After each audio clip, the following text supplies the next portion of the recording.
tôi đếm thêm bao quả nhá, để xem là anh em nào thích thì tôi sẽ kỷ niệm anh em. Anh em yên tâm là cây này nó rất là khỏe, nên là đứt rễ cũng không vấn đề gì nhá.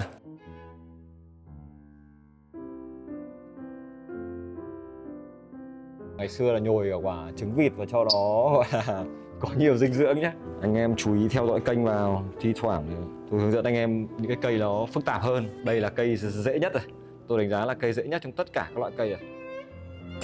Xin chào, mừng anh em quay trở lại với series tất tần tật về một cây gì đó, một con nào đó hay một thứ gì đó. Chương trình trước thì tôi vẫn hướng dẫn anh em cách chăm sóc con đấy nhé. Hôm nay thì tôi sẽ hướng dẫn anh em cách chăm sóc cây. Tôi lại mê cả con lẫn cây.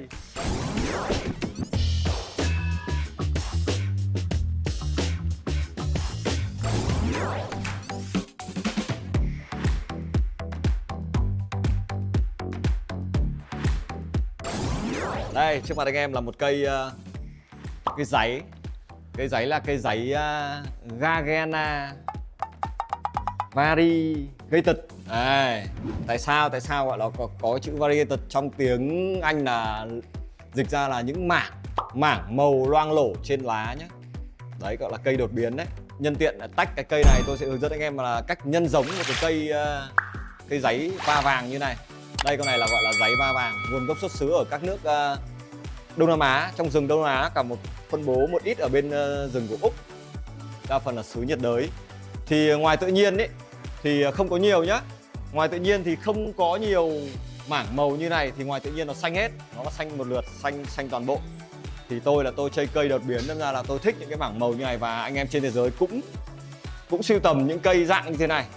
Thì hôm nay tranh thủ tôi sẽ hướng dẫn anh em cách tách từ một cây mẹ này ra nhiều cây con khác. Tại vì làm sao mà nên tách, có những dấu hiệu nhận biết khi mà cái lá mới này nó bắt đầu downside. Downside là sao? Cái lá mới này sẽ không to bằng lá trước nó đây. Thì là đấy là dấu hiệu của cái giá thể nó đã hết chất dinh dưỡng. Thế nên là thêm một nữa, đây anh em có thể nhìn thấy một cái cây bé mọc luôn ở đây này. Đây, cây bé này có cái mảng màu cũng rất là đẹp rồi, cũng đã bắt đầu lên loang lổ rồi, rất là đẹp. Thì bây giờ là tôi sẽ hướng dẫn anh em cách tách làm sao hiệu quả nhất và an toàn nhất.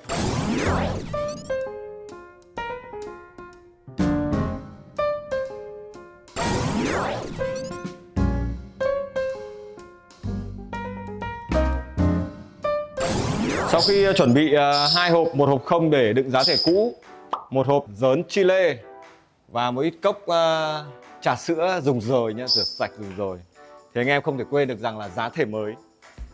Bình thường thì loại này nó yêu cầu một cái giá thể thoáng dễ này, thoát nước này, với cả không quá ẩm.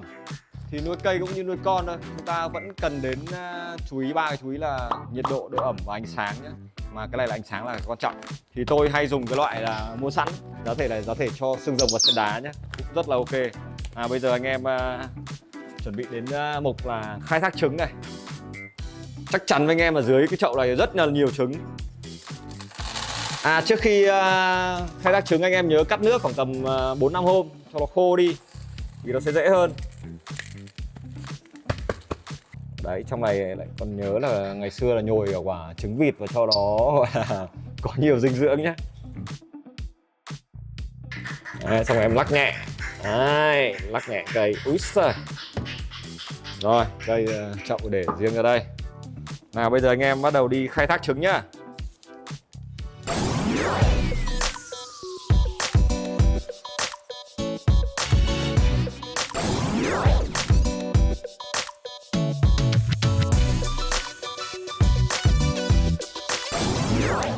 Em cứ rũ thôi. Đây, có rồi đây, tôi nhìn thấy rồi này. Trứng thì tôi để đây anh xem nhá. Đây. Đây là một quả trứng này. Cứ nhặt thôi. 2 này. 3 này. Ui, nhiều lắm. 4 này. Đấy, theo này luôn. 5 này. Thôi rồi, cứ tách ra đã.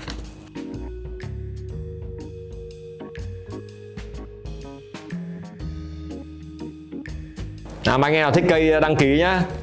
Được bao nhiêu trứng là được bấy nhiêu phần quà đấy. Anh em chỉ cần gọi là thích và yêu cây thôi, đăng ký là có cây luôn. Mà theo thứ tự là từ trên xuống dưới nhá.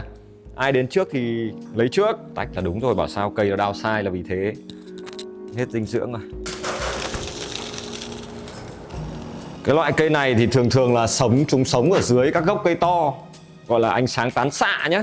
Thế nên là anh em mà thích trồng cái loại này ấy thì không nên để trực tiếp ngoài nắng rời, mà chỉ để nắng ở ban công, nó chỉ ăn một phía thôi. Dưới cái cây khác thì là ok, hoặc là để bộ cửa sổ hay là ban công hướng đông nam là ok, nắng sáng thì rất là tốt.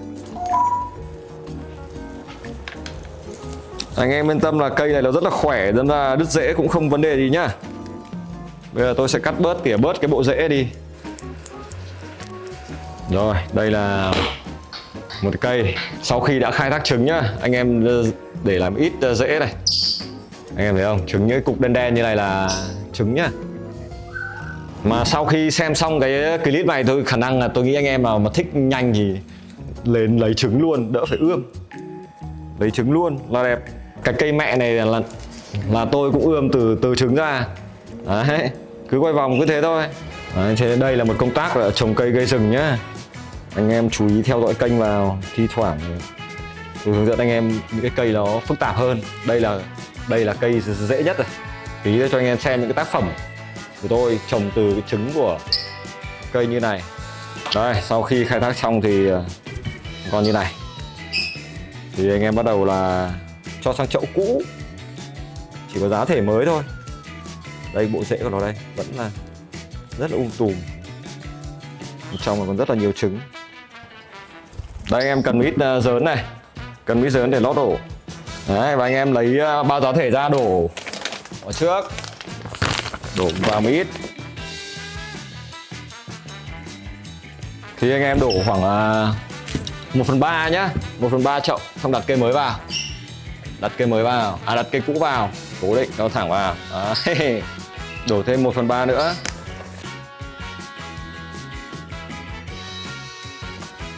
Đấy, dựng lên, lắc chậu. Sau rất đẹp, sau đây tôi sẽ khoe cho anh em tác phẩm mà tôi đã trồng nhé. Như chưa hề có cuộc chia ly. Rồi, và lại tên cho em này.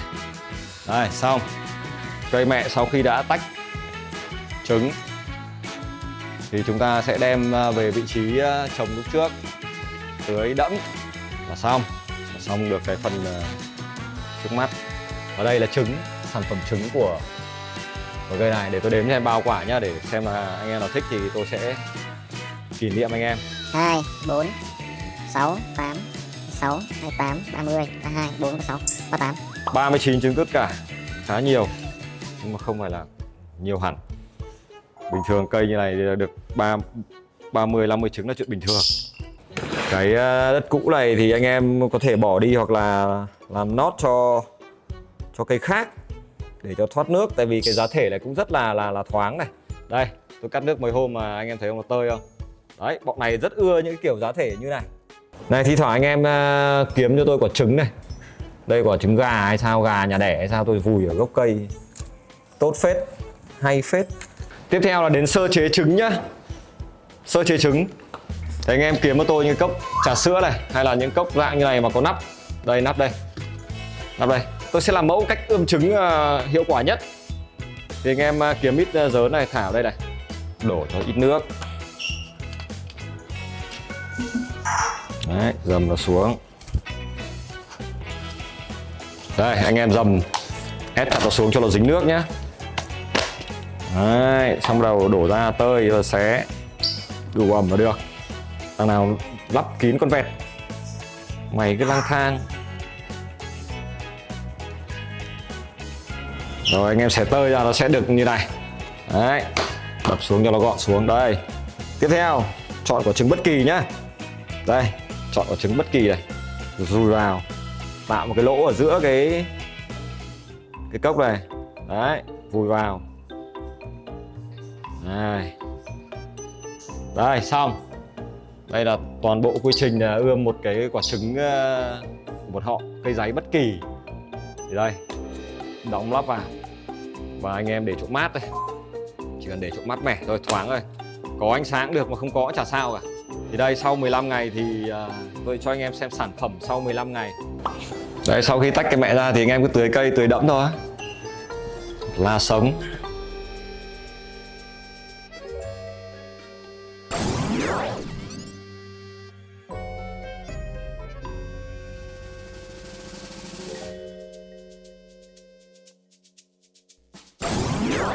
Đây là sản phẩm sau 15 ngày. Thì nó sẽ lên những cái mầm như này. Mỗi quả trứng nó sẽ là một mầm như này nhá. Anh em nhớ đánh dấu vào. Nhớ đánh dấu ngày ươm trứng thì sẽ biết đúng 15 ngày. Đó, sẽ lên như này. Sau khi trứng lên được một cái lá đầu tiên nhá, thì anh em cứ để nguyên. Sau khi nó lên được khoảng tầm 3 lá thì bắt đầu mình chuyển chậu. Chuyển sang những chậu như này. Chậu này thì anh em cũng lên chợ mua chỉ mấy nghìn một cái thôi. Mấy ca thôi. Là 1/10 bát phở. Chắc là 5k từ quả trứng trơn như này vừa khai thác xong. 15 hôm nó sẽ ra được những cái mầm cây như này.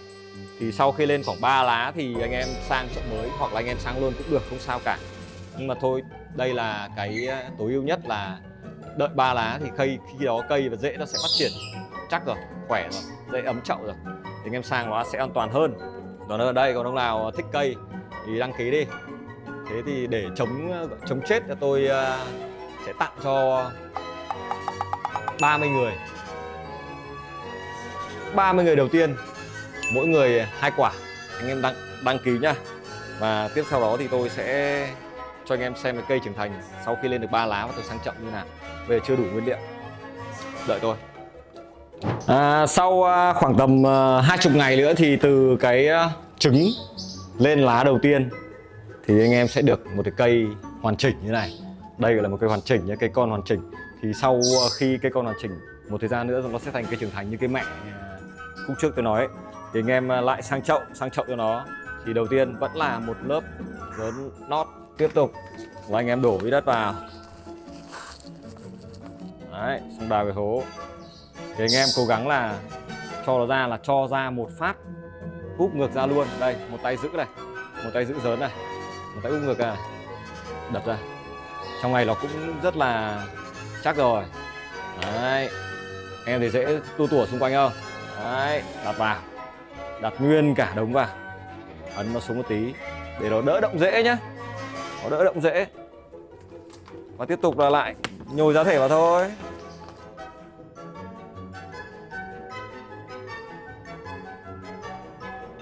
Rồi cho em vỗ nhẹ. Rồi, và bước cuối cùng để cho tránh mất nước nhé. Tránh mất nước thì anh em lại có thể rải một lớp dớn ở trên mặt chậu để cho nó giữ nước. Sau khi anh em vào chậu xong thì anh em rải trên mặt chậu một lớp dớn mỏng. Mục đích của cái dớn này là gì? Là để nó giữ cái ẩm cho cái mặt đất nó không bị bay hơi nước nhanh quá, nó sẽ làm khô. Đấy. Thì cái cây này yêu cầu ánh sáng là ánh sáng tán xạ nhé.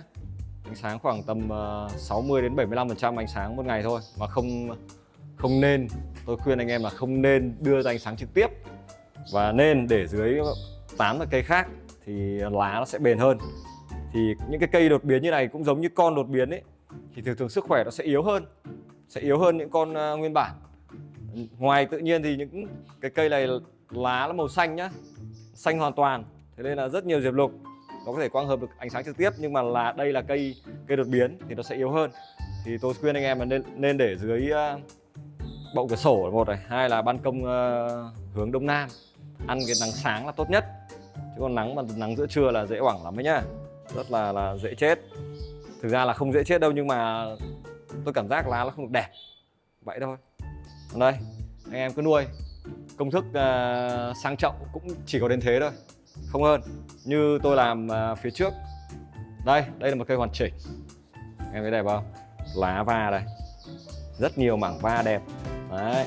Thôi hôm nay là cứ thế đã nhỉ. Sau này sẽ còn nhiều cây đẹp hơn. Đấy, tôi sẽ hướng dẫn em từ từ. Và đây là cây Alocasia Gaggiana Variegate.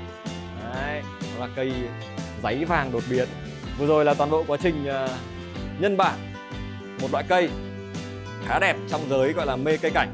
Cây này có tên là Alocasia Gaggiana 3. Đấy, anh em nào thích thì đăng ký ở bên dưới nhá. Tôi vẫn còn rất là nhiều trứng. Vì tôi là người Việt Nam nên ra là tôi vẫn rất là tâm đắc cái câu của bác chúng ta.